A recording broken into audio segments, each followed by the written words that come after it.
BRT,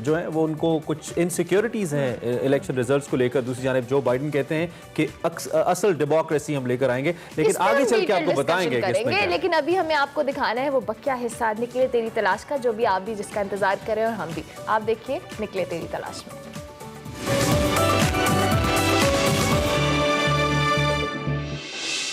اچھا K2 کہانی جو ہے اس کے حوالے سے بہت ساری منفرد کہانیاں ہمارے سامنے نظر آتی ہیں اور بہت ساری منفرد چیزیں ہمارے سامنے نظر آتی ہیں جب ہمیں یہ معلوم ہوتا ہے کہ K2 ایکسپیڈیشن یعنی K2 مہم پر جانے سے پہلے آپ نے اخبار میں ایک اشتہار دیا, اور وہ اشتہار یہ تھا کہ ضرورت برائے ڈاکٹر, ایک ایسے ڈاکٹر کی ضرورت ہے جو آپ کے ساتھ ایکسپیڈیشن بھی جا سکے اور اس کو ایکسپیڈیشن جو ہے یا جو مہم ہے اس کے اراکین کو اس کو پے نہیں کریں گے, وہ K2 ٹریک دیکھ لے گا اور آپ کا یہ فائدہ ہوگا کہ یقیناً آپ کو ایک ڈاکٹر کی اس ایکسپیڈیشن پہ ضرورت ہوتی ہے. یہ اشتہار والا کیا معاملہ تھا, کیا کہانی تھی, آپ کو کون سے ڈاکٹر ملے, ان ڈاکٹر کا تھوڑا سا تعارف کرا دیجیے اور یہ اشتہار کی تھوڑی سی کہانی بتا دیجیے جو آپ نے اخبار میں دیا تھا. ایکچولی بات یہ ہے وقار کہ یہ پہلی میری باقاعدہ ایک مہم تھی. اس سے پیشتر میں فیری میڈوز جا چکا تھا, ٹریکنگ تو کر چکا تھا, دیوسائی جا چکا تھا, بہت سی جگہوں جا چکا تھا, لیکن جو ایک جس کو ایکسپیڈیشن کہتے ہیں نا اس کا پہلا تجربہ تھا. تو ہمیں کچھ زیادہ پتہ نہیں تھا, تو معلوم ہوا کہ ایک ڈاکٹر بھی ہونا چاہیے ساتھ. تو عامر ہمارے دوست ہیں, ہم ان کو عامر K2 کہتے ہیں, انہوں نے اشتہار دیا اخبار میں کہ جی K2 کے بیس کیمپ تک ایک ایکسپیڈیشن جا رہی ہے اور ہمیں ایک ڈاکٹر کی ضرورت. اچھا. تو پھر بہت انٹرسٹنگ انکوائریز آئیں, کیونکہ بیشتر لوگ پوچھتے تھے جی اچھا آپ کے ساتھ میمیں کتنی ہیں, وہ سمجھتے تھے کوئی فورن ٹیم ہے, تو ہم کہتے تھے میمیں تو نہیں ہیں, ڈشکرے ہیں سارے, تو کوئی مائل نہیں ہوتا. صحیح. تو فائنلی ڈاکٹر عمر نیازی, بہت ہینڈسم, گورے چٹے, بڑے قداور شخصیت, ڈائلسس کا کلینک کا ان کا, وہ آئے میرے پاس. اچھا. تو انہوں نے کہا جی یہ آپ کا اشتہار میں نے پڑھا ہے. میں نے کہا جی ٹھیک ہے, میں آپ سے کچھ گفتگو کرنا چاہتا ہوں تاکہ آئی شوڈ فائنڈ آؤٹ کہ what sort of person you are. اس نے کہا نہیں آپ نے نہیں کرنی, اچھا انٹرویو میں نے آپ کا کرنا. تو انہوں نے مجھ سے کچھ تفصیل پوچھی اور اس کے بعد ایک عجیب و غریب سوال پوچھا. اچھا. وہ پتہ نہیں K2 کہانی میں نے لکھا یہ نہیں. کہنے کہ طاہر صاحب کیا آپ نے کبھی خودکشی کے بارے میں سوچا؟ لکھا ہے آپ نے؟ لکھا ہے. اچھا. اب میں نے غور کیا اور میں نے کہا کہ ہاں میرا خیال ہے کم از کم 2 مرتبہ. کہنے گا آپ بہت اچھے انسان. میں اسی انسان کو ذہنی طور پہ بالغ سمجھتا ہوں جس نے کبھی نہ کبھی اس زندگی کی جو ہے بے معنویت اس سے اکتا کر خودکشی کا سوچا ہو. چنانچہ وہ ہمیں جوائن کر کے ایز اے ڈاکٹر راستے میں بھی لوگوں کے علاج کرتے گئے. وہاں پہ علاج کی نوبت نہیں آئی. البتہ کوئی امریکن خواتین تھے, ان کو ہلکا سا بخار تھا, تو ڈاکٹر صاحب نے بہت بغور ان کا مطالعہ کیا اور ان کو دوائیاں دی.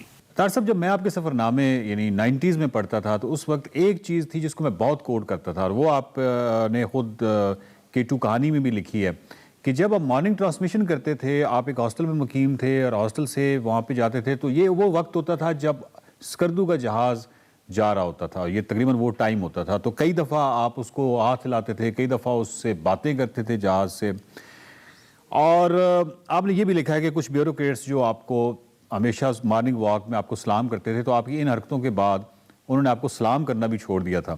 تو اس کے بارے میں تھوڑا سا بتائیے گا. بس آپ جانتے ہیں کہ تھوڑا سا تو فطور ہے نا دماغ میں ان چیزوں کا, اور جس طرح میں نے پہلے بھی بتایا کہ پرندوں سے بھی ہم باتیں کرتے رہے جناح باغ میں, تو بے جان اشیاء جو ہے ان سے بھی, وہ کیا ایک شعر کے دیواروں سے باتیں کرنا اچھا لگتا ہے, تو بے جان اشیاء سے بھی گفتگو کی جا سکتی ہے. اور میرا خیال ہے کہ ان کی جو حیثیت ہوتی ہے یا ان کی ساخت ہوتی ہے وہ آپ کو فیسنیٹ کرتی ہے, مسحور کرتی ہے, تو آپ اس کے ساتھ بات کرتے ہیں. چاہے جائے کہ ایک جہاز ہو اور وہ ایک ایسی منزل کی جانب رواں ہو جہاں جانے کی آپ کو خواہش ہو, تو وہ میں حسد محسوس کرتا تھا اور ان کو بہت برا بھلا کہتا تھا ان پیسنجرز کو جو اس جہاز میں بیٹھے گلگت یا اسکردو جا رہے ہوتے. اچھا سر, میں یہ پوچھنا چاہتا ہوں کہ K2 کی جو مہم تھی یہ آپ کی پہلی باقاعدہ ایکسپیڈیشن, یہ پہلی باقاعدہ مہم کہا جا سکتا ہے, اور اس سے پہلے آپ کو کوئی تجربہ بھی نہیں تھا. تو اس کی جو سامان کی خریداری ہے, اس کی فہرستیں مرتب کرنا, اور اس کے لیے بہت احتیاط کی ضرورت ہوتی ہے کیونکہ آپ کوئی ایک چھوٹی سی چیز جو ہے اگر آپ بھول جائیں تو پھر آپ واپس ہی آتے ہیں کہ مطلب ٹریک پہ پھر کچھ نہیں ہو سکتا. میرا سوال یہ ہے کہ آپ کا تجربہ تو نہیں تھا، تو یہ سب تمام کام آپ نے خود کیا، یہ تمام فہرستیں وغیرہ یہ آپ نے خود ہی مرتب کی تھیں، تمام اشیاء کی خریداری وغیرہ؟ مل جل کے کیا تھا. میاں فرزند علی تھے ہمارے دوست مرحوم، وہ اور ڈاکٹر عمر اور عامر جن کا میں نے تذکرہ کیا ہے، شاہد صاحب بھی، تو ہم نے مل جل کے وہ پوری فہرست بنائی تھی. لیکن وہاں پہ پہلے تو یہ تھا کہ میں نے نذیر صابر سے مشورہ کیا اور اشرف امان، دونوں میرے دوست. اشرف امان پہلے شخص ہیں پاکستانی شخص جو K2 پہ گئے، چنانچہ اس لحاظ سے سب سے زیادہ ایکسپیرینس تھے. ان سے مشورہ کیا. پھر ایک چنگیزی صاحب تھے، بنیادی طور پہ ٹور آپریٹر تھے لیکن وہ بہت ہی نفیس انسان تھے. تو انہوں نے مجھے بہت گائیڈ کیا. وہ پوری فہرست جو تھی انہوں نے پھر سجیسٹ کی کہ کیا کیا، کیونکہ وہاں جب آپ جاتے ہیں ویرانوں میں تو وہاں کوئی چیز اگر شارٹیج ہو جائے کسی چیز کی تو وہاں ملنے کی نہیں. مثلاً اگر آپ ایک تیل کا چولہا لے کے گئے اور اس میں وہ جو بتی پڑتی ہے وہ نہیں لے کے گئے تو وہ بیکار ہو گیا. چنانچہ بڑی مائنیوٹلی آپ کو وہ فہرست بنانی پڑتی اور پھر بھی کچھ کمی رہ گئی آپ جانتے. اس پہ ہم بعد میں بات کرتے ہیں.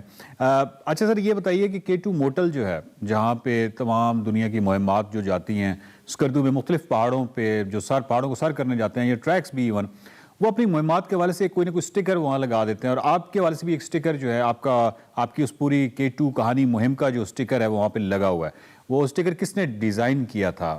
اچھا میں نے پہلے عرض کیا تھا کہ یہ جتنے موٹلز ہیں یہ مانومنٹس ہیں، یہ صرف موٹلز نہیں ہیں، اور خاص طور پہ K2 موٹل جو ہے اسکردو کا، اب وہاں مختلف ایکسپیڈیشنز کے وہ جو لگے ہوئے ہیں، اپنا جو اشتہار کہہ لیں یا ان کی جو گئے لوگ ان کے سائن، تو almost encyclopedia of mountaineering especially about K2 وہاں پہ آویز ہے. تو ایک تو اسٹیکر ہمارا K2 کا وہاں لگا ہوا ہے. لیکن اس کے بعد سمیر گیا میرا چھوٹا بیٹا، اور سمیر کو بھی یہ تھوڑا سا شوق ہے، میرے ساتھ وہ ترشنگ بھی گیا، دیوسائی بھی گیا. تو وہ 4 دوستوں کے ہمراہ گیا، 3-4 دوستوں کے ہمراہ، اور انہوں نے فیصلہ کیا کہ ہم ہچ ہائکنگ کریں گے ابا جی کی طرح اور پیسے نہیں خرچیں گے. چنانچہ وہ زیادہ تر ٹرکوں میں بیٹھ کے اور چھوٹی گاڑیوں میں بیٹھ کے ہچ ہائکنگ کرتے. انہوں نے پورا نارتھ کیا. تو اسکردو پہنچے تو انہوں نے دیکھا کہ مختلف ایکسپیڈیشنز کے وہاں لگے ہوئے اسٹیکرز وغیرہ. تو انہوں نے کہا کہ ہمارا اسٹیکر کیوں نہ ہو. چنانچہ انہوں نے اپنے آپ کو چشماٹو ہائیکرز کا نام دے کے اپنی وہ کارٹون بنا کے، کیونکہ NCA میں پڑھتا تھا اس کو بنانے آتے تھے، وہ لگایا. اور اس کے ساتھ ہی جو ہمارا پرانا اس کے اوپر K2 کی لگا ہوا تھا اسٹیکر لگا ہوا تھا، اس کو ری ڈیزائن کر کے وہاں پہ لگایا. تو سمیر کا ڈیزائن کرتا. اچھا، آپ کے بہت سارے سفر ناموں میں انڈوں کا ذکر جو ہے وہ بڑا ملتا ہے، اور آپ اس کا ذکر جو ہے وہ بڑی وارفتگی اور بڑی محبت سے کرتے ہیں. میرا سوال یہ ہے کہ کیا یہ اس وجہ سے ہوتا ہے کیونکہ بہت ساری دور دراز جب آپ جگہوں پہ جاتے ہیں تو یہ مطلب کھانے کا ایک بہترین متبادل کے طور پہ، یعنی انڈے سے بہتر کیا چیز ہو سکتی ہے؟ ہاں نہیں، متبادل کوئی نہیں ہوتا، کیونکہ آپ سبزی نہیں لے جا سکتے سوائے آلوؤں کے، یا دالیں لے جا سکتے ہیں. انڈے سروائیو کر جاتے ہیں. چنانچہ انڈا ویسے بھی بہترین خوراک ہوتا ہے. اور میں آپ کو بتاتا ہوں کہ ہائٹ پہ یعنی کہ 15-16 ہزار فٹ کی ہائٹ پہ جب انڈا تلا جا رہا ہوتا ہے تو اس کی جو خوشبو ہوتی ہے وہ پاگل کر دینے والی ہوتی ہے.